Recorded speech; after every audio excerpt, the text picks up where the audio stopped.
If a nuclear weapon detonated over your city, the first thing you would notice wouldn't be the sound, it would be the light. A blinding flash brighter than the sun would fill the sky, instantly turning night into day.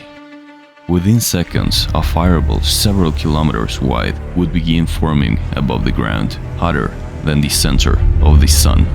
Everything inside that sphere would simply vanish.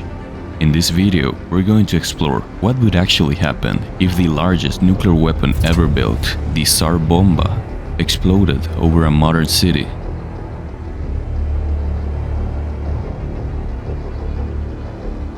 This 50-megaton multi-stage bomb was tested by the Soviet Union in 1961 and remains the most powerful nuclear device ever detonated. Fortunately, weapons this large are extremely unpractical today, weighing nearly 27 tons and requiring a special modified aircraft to deliver it.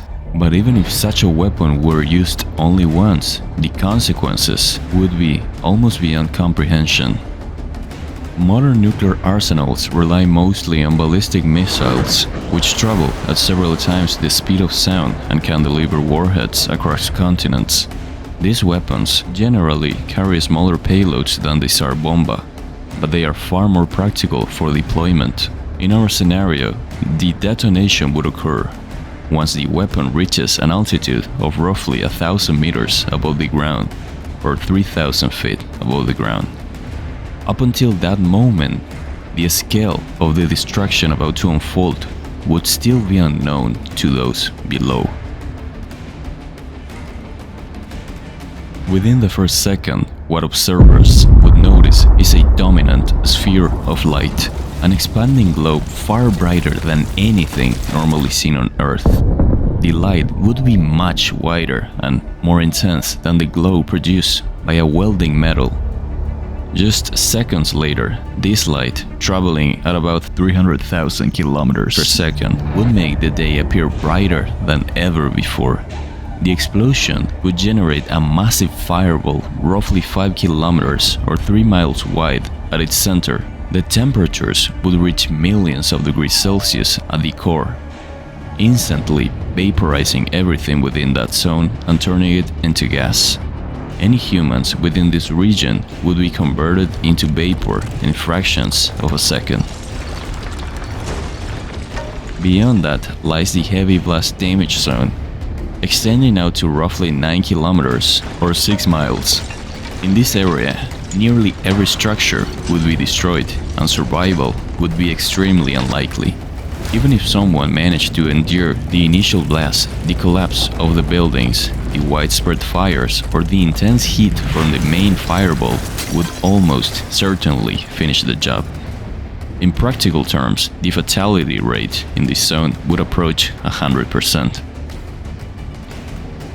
Further out is the moderate blast damage zone, where pressure from the shockwave would still reach around 5 psi. Buildings here would suffer severe structural damage, fires will spread and magnify, and many structures would collapse. While the intensity is lower than closer to ground zero, the conditions would still be devastating. Most people caught in this region would likely die from collapsing infrastructure, fires, or severe injuries. Beyond that lies the light blast damage zone. In this region, the chances of survival increase somewhat, but the probability of a serious or permanent injuries are pretty much 100%. Debris from the destroyed buildings, fires ignited across the city, the intense thermal radiation from the explosion, severe third-degree burns, and the arrival of some radioactive fallout would all become a major threat. Anyone caught outside would likely suffer third-degree burns, although in many cases, the nerves in the skin would be destroyed so quickly that the pain might not even be felt immediately. Debris traveling at extremely high speeds could strike people or vehicles, causing fatal injuries. And if someone managed to escape the immediate destruction, radioactive fallout drifting downwind could expose them to radiation doses over time. Within a radius of around 50 kilometers, many weaker buildings and poorly reinforced structures could collapse under the force of the shockwave alone. Even farther out, the blast wave would continue to spread. Depending on the geography of the region, homes, infrastructures, and buildings within roughly 250 kilometers could still suffer damage from the pressure wave. Terrain would play an important role here. If the city were surrounded by mountains, the shockwave might be partially contained, but in flatter regions, the effects could extend even farther. When the Soviet Union tested the Tsar Bomba in 1961, the explosion was so powerful that seismic instruments in neighboring countries, including Finland and Norway, detected the blast more than 1,000 kilometers away. This gives us some idea of the enormous scale such a detonation would have in a modern urban environment. Years later, the affected city would resemble something out of a post-apocalyptic film. Radiation would linger across large areas, much like the contamination zones around Chernobyl today. Entire ecosystems could be wiped out. Plants, animals, and human infrastructure would be devastated, leaving behind a landscape that might look almost unreal, like science fiction brought into reality. Estimating the number of casualties from a 50 megaton nuclear explosion is both simple and extremely difficult. In a large metropolitan area, it's likely that the overwhelming majority of the population, perhaps up to 99%, would not survive.